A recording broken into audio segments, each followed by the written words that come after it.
Hey guys, this is your guy Paul, and here is Kitengela KAG area. Here I have some plots. I want to tell you how this client actually end up kubuy hawa buzi. Na hawa buzi alinunua from Mandera. I know most of you walikuwa wananiuliza Paul, unatushinda ukituambia mambo ya Mandera buzi. Na kwani hawa buzi hakuna client wako mwenye amenunua? Ndio huyu client mmoja hapa.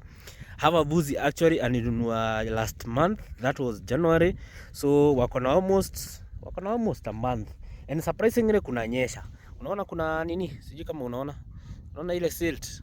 Kumekuwa kukinyesha huku Kitengela. So hii nyazi in the next like 1 week, by the end of this week, hii nyazi itakuwa all green.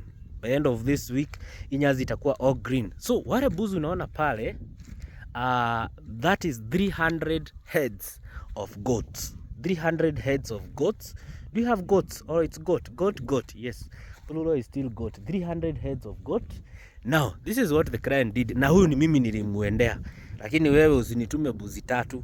You know, I had another person wanakuja wananipigia ananiambia Paul, nataka kukutuma uniletee buzi 3, buzi 10. Hapana. Hawa ni buzi 300. Na what happened? Huyu client nilienda nikamchagulia the best. Alikuwa na by that time zilikuwa zinauzwa around 1200 vile niliwaelezea in the previous video, but now sasa huyu aliniambia Paul, try and get zile zenye ziko na afya mzuri, zenye hazijakoda sana, because I am doing a long term investment. And I want to reduce the mortality rate. And let me tell you, since anunue hawa buzi it's 1 month ni muendee Mandera, up to date hakuna buzi hata mmoja amekufa. Mortality rate is 0% mortality rate. Huyu client hayuko Kenya. Huyu client ako side za America, so alinituma, alinientrust. Lakini akaniambia Paul, mimi sitaki unipeleke na huko ndani sana, nataka unipeleke pahali kuna watu, pahali watu wamejenga, pahali naweza pia mimi nikirudi Kenya naweza jenga. Cause yeye aliniambia maisha ya huko America imemsumbua. Imekuwa na lot of loneliness. Anataka kurudi Kenya. So ndio akaniambia nimtafutie pahali pia anaweza kuja ajenge. So hawa buzi akanitumia pesa nikaendea. So this was the cost, total cost. Hawa buzi nilikuwa na buy na between 1500 to 2k. Zingine ni 1200 tudogo. But transport nikalipa mahewa.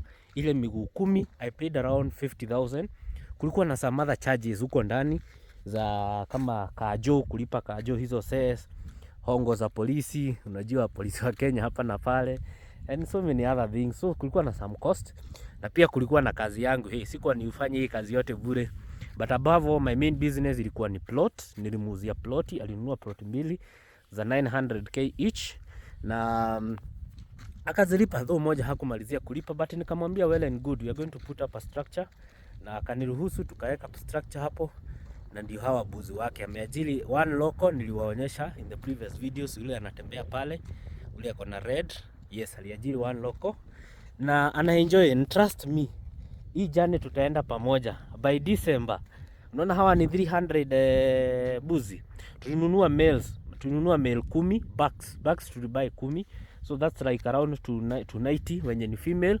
By December, trust me, huyu client atakuwa na